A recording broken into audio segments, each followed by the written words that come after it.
Welcome back to Irons United. We have just witnessed our 4th defeat of the season. There is a lot of noise in the background, but that is because we're doing a bit of a live stream coming all the way from the Supporters Club. Stel and Dan, fill us in on where you are and a little bit about the game. Go for it.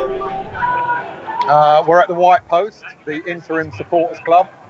We'll be back at Stour Space for the next home game. And we're sitting here standing here having a beer after that shower of shite. Dan, first and foremost, starting lineup. What were your thoughts? Snodgrass and Antonio. Talk into your microphone, Dan. Talk into the microphone. Where is the microphone? That's the one. That's the one. I thought the starting lineup was alright. To be fair, I thought Snoddy had done enough to be in the team. It was nice to see Masuaku left back, but yeah, I was quite positive about that. But it didn't. No positives at all from the game. It has to be said. Richard, same question to yourself, mate. What was your thoughts on the starting lineup? I didn't think the starting lineup was too bad.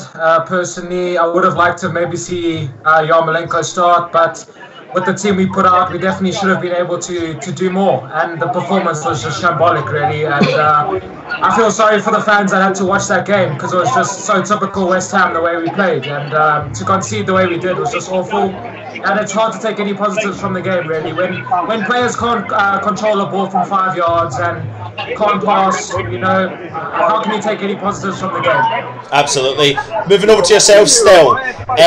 When it comes to the starting lineup, and describe the first half as a footballing fan just watching the game, what was your opinion on Wolves' style of play, and what was your opinion on West Ham? Well, considering how we talked Wolves up, I was quite surprised at how average they were, to be honest, and it was pretty sad that we didn't actually take advantage of that because we played no better than they did. So it was quite a boring first half. Dan mentioned before we just went on live that they were quite compact Wolves. They played a proper 5 at the back, proper 4 in the middle with 1 up front. When they attacked, they moved their 2 wing backs forward, and when they lost the ball, they were quite compact again at a 5 at the back. So they were okay. They were solid, but they were nothing special. But then we were nothing special either. The first half was pretty poor all round. And Dan, I suppose one question for you regarding the defensive. Apart from the last minute, obviously conceding the goal in the first half in particular, how did you rate West Ham's defensive performance? I thought we were pretty solid throughout, to be fair. The one mistake that Sanchez makes all game, and it ends up in the back of the net. It's unbelievable, really. I thought him and Diop were excellent all game. Diop especially really grew into it, really impressed me. But it's the luck of the draw sometimes, lads. You win some, you lose some. But that's disappointing for me. Wolves were compact, like Stel just said. I made a point of saying to him, the 5 at the back were hard to break down, but they were so average. We had to do more there, and we didn't. And as much as we've been saying in recent weeks, the defence is bad. Going forward is just as bad. I don't know where the goals are going to come. Yeah, Richard, just quickly, Yarmolenko came on as a substitution in the first half. Snodgrass came off. One player that wasn't performing well was Antonio. He stayed on the park. What was your opinion on the substitutions in the second half? Yeah, I think he had to get Yarmolenko on. Fair play to him for doing that. He brought on Chicharito. He tried to go for it, in fairness to him. But as Dan said, we didn't take advantage of an average team that we were playing against. And that's hugely disappointing, especially at home. And as Dan mentioned, other than Arnautovic, I don't see where we're going to score goals this season. Perhaps if Arnautovic's chance went in, it could have been a different game. But all in all, it's just hugely disappointing. Antonio was ineffective for me. Yarmolenko tried when he came on. Had a few decent pick-up play down the right-hand side. But, Pellegrini did all he could do, really, with the subs. I don't see who else he could have brought on. Opgang tried, had a decent shot that just went wide of goal. So substitution-wise, I can't really complain. Stel, over to you quickly. Antonio and Snodgrass. Please give me your rundown on Antonio and Snodgrass. If you want my honest opinion, go for it. For me, they're championship players, and they're beginning to prove it. Antonio just doesn't look fit. Even now, he still doesn't look fit. Ever since he had that injury, season and a half ago, he's not been the same player. And he's just, I was surprised I was pleased that Yarmolenko came on, but I was surprised that Snodgrass came off rather than Antonio. Of the two, I would rather have seen Antonio come off. He offered nothing, and Snodgrass also offered nothing. There was no penetration either side of each wing from either of them. Before you finish as well. The thing with Antonio is that he can't hold the ball up there. He receives the ball to feet, and 9 times out of 10 the ball bounces off him. It's ridiculous. It's just, how are you supposed to build anything when your winger is going to receive the feet and he can't hold the ball up? It's a joke. Yeah. Like, he literally offered us nothing. The fact that he lasted 70 minutes is an absolute joke. He's became the new Kouati. We've had one really, really good season, which was an amazing season from Antonio, and then suddenly he just cannot find his form at all. Richard, how do we move? Or sorry, go for it still. Sorry, mate. No, go. He's Yarmolenko has got to be fit enough now to start games. Absolutely. And you know what? Yeah. I would have rather have seen Masuaku play on one wing and Yarmolenko on the other than Snodgrass or Antonio, to be honest. And I think Pellegrini's got a lot of work to do during the international break as to how he's going to. Dan said it. We were all right at the back, but we were pretty poor up front today. Absolutely. Which is something that we've been crying out for, to be defensively better, which we were reasonably positive about going forward, and it's just like role reversed. And it's about finding that perfect mix. Dan, how do we move forward from here? Oh, God knows, mate. I'm not Pellegrini. He's supposed to be world-class manager, but if he can't do it, I can't do it, can I? I'm just a fan. Here we go. I watched the game play out today from my chair at the stadium, and Wolverhampton Wanderers, they didn't have the ball. They had 5 at the back, 4 in midfield. They were compact. It was so hard to break down. And the minute that they won the ball back, those fullbacks became winners. They went to attack, and they were average, don't get me wrong, but they took their chances, and there's something West Ham are not doing at the moment, is when they're given the chances, we're not putting them away. I honestly don't see how we go forward from here. And I don't want to be one of those fans that comes on the channel 4 weeks in and says, I don't know where we're going, but I genuinely can't see it. Rich, a bit the same question to yourself, mate. Disappointing, played 4-1-4. Are we panicking? Should we panic? I think all West Ham fans try and look for any positives, because that's how we live our life. Because to be honest, there's never that many positives. But today I didn't see enough. And the bottom line is we have 3 very tough games coming up, and I don't see where we're getting any points. We're too easy to break down. There's no structure. One pass would dissect our whole midfield, and they were in behind, and that's too easy. In the Premier League, when you play against better teams, with all due respect to Wolves, we'll get torn apart. And as Dan said, we're just fans. Pellegrini's got to sort it out, but there's so little positives to take. So yeah. I don't see where we do move forward. Absolutely. We get a point or more in the next few games, but yeah. Absolutely. Dan and Stell, it's getting a bit lively at the Supporters Club. Is there anyone else kicking about that wants to have a quick 10-20 seconds? No, Dan, I'll leave it to you. Dan. Yeah, you need that.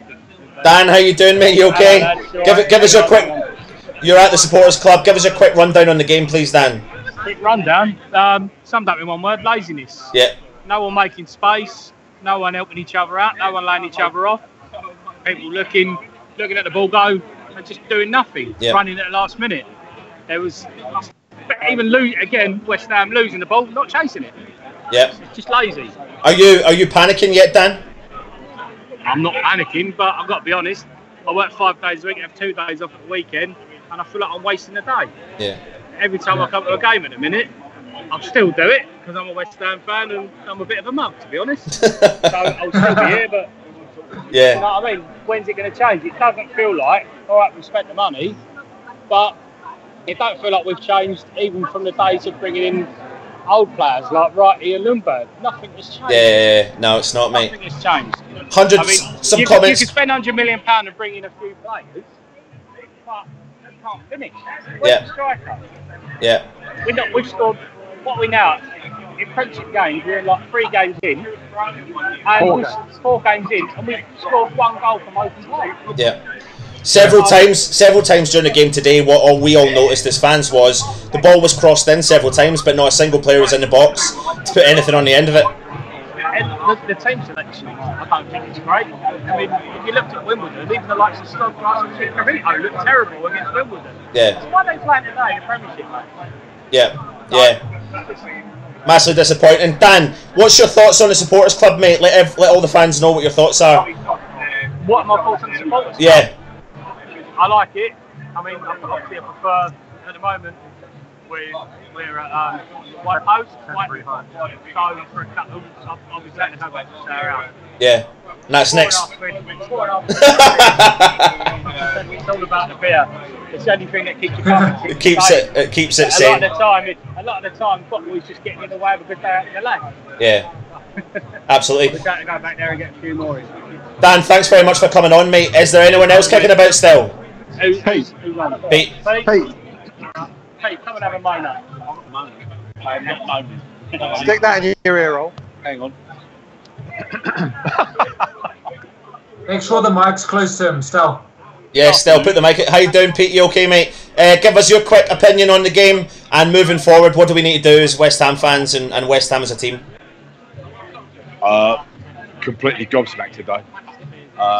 We were awful, and that's the worst game I've seen us play this season. Against Arsenal, Liverpool, we made an effort. We got buried by Liverpool, but Arsenal, we actually saw some shoots of some decent play.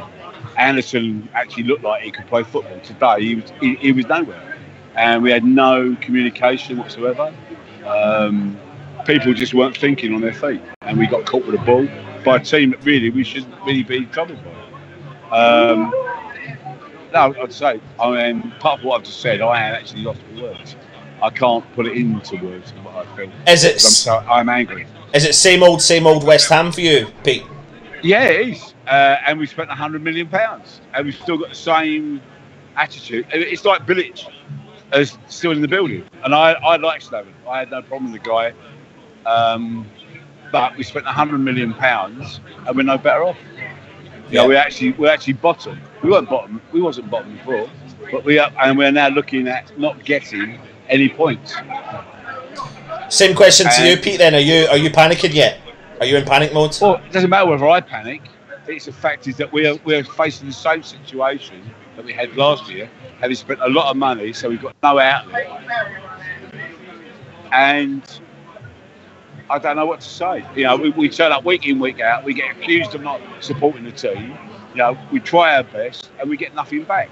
The one man that tries is Arnold. Yeah. And we've got nothing in reserve. You know, he plays one man up front at home against a team that we should have scored. Yeah. You know, he's not the keeper out, but but other than that, I can't say no more. Pete, I put you in the changing room at the end of the game, at the end of the 90 minutes. What do you say to those players? Well, I go down the Billy Bonds road. I start kicking people in the nuts and say, you don't play for my team anymore. You're not good enough. You can take your £60,000 a week and go and play for somebody else because I don't want you in my team. Yeah. I should have go out with 9 kids and get slapped every week. Yeah. Because that's taking the mickey out of the fans, as far as I'm concerned. Yeah. And you don't deserve to play with my club anymore. Goodbye. That's enough, mate. And listen, I feel that passion. Okay. I feel that. Thanks very much for that, Pete. Thanks for coming on. Thanks, Pete. Yeah, excellent. We're passing back to Stel. Yes, mate. Yeah, Stel, thanks for that, mate. Richard, any last points before we go? No, I'm just going to go out tonight, have a few beers. I suggest all West Ham fans get some drinks down. It's going to be a long night. So yeah, get the beers down, boys, because it's going to be a long night. Stel, over to you. Who have we got in there now? Go on. My name's Drew. Who have we got? Bobby Moore Bobby Moore, yeah. And what was your thoughts, mate? It's Drew. Drew, like Andrew, but no Anne. What's your rundown on the game, mate? Just a quick overview, if you don't mind. Do you know what? 90 minutes ago, I would have taken a point, and then 70 minutes, I would have pushed for the 3. But for an experienced player like Sanchez to give away the points is disappointing, because a point would have been a good result for us today, I think.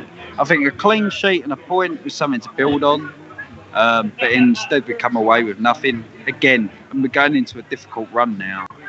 And so to go into a tough run, we're going to have Man United and we're going to have Chelsea and Tottenham coming up. To go into that with 0 points it's hard to face. A point and a clean sheet would have been something, at least. At least it would have given us a little bit of confidence. Yeah. At least at the back, which is where our frailties lie. Drew, with that raw emotion, mate, I put you in the dressing room right now with those 11 players. Give me what you say. Well, the problem is, I understand Pellegrini's a winner, and he's got to have looked at this game and gone, do you know what, we can get 3 points from this. And I understand that, and I think going into 70 minutes, I thought we could have got 3 points from this. And then he brought Yarmolenko on, and then he brought on players that could have gone on and won the game for us. But it wasn't clicking, and you've got to draw a line at some point and say, do you know what, self-preservation, we'll take 0 points. We'll take 1 point, sorry, and we'll build on that. And a clean sheet, because our defence has got worse and worse and worse over the past 3 or 4 seasons. Yeah. So to take a point and a clean sheet gives us a ground zero, something to develop from. Absolutely, absolutely. Listen, Drew, mate, thanks very much for coming on, and hopefully you'll come on plenty more times over the season. Enjoy the rest of your night. Still, over to you, mate. Last but not least, give us your last bit of rundown. And have we lost you still?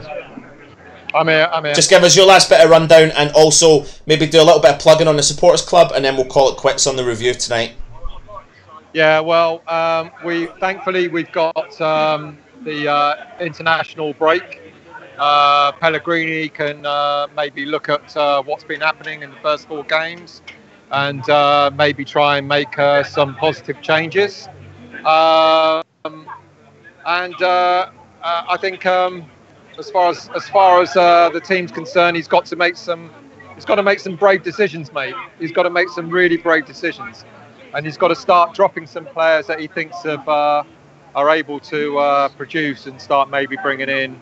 I don't know. When I looked at the team that finished today, I mean, it's almost like the team that he'll probably want to keep playing, throughout the season. And our defence was okay today, but I said earlier, I thought Sanchez had a really good game, but that one. And he steps up and does that mistake, yeah. I know. Can I just butt in? I know we're West Ham, right? We've always been shit. We've always been shit, lads, right? And we've accepted that we've always been shit, right? But no other club in the league would go and spend £100 million, and after 4 games we're thinking, fucking hell, this is going to be our season. Yeah. So why do we as fans part with this shit? Well, Dan, Dan, see, before you go, mate, I want you to give me word for word your raw emotion. At the end of the 90 minutes, you're in the changing room with those players. Go for it. What, if I was in the changing room? Yeah, right now. Go. I'd probably punch Pellegrini in the face.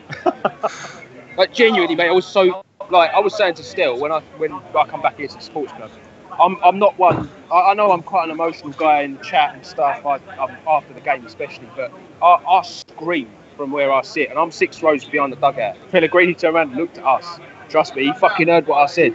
That ain't good enough.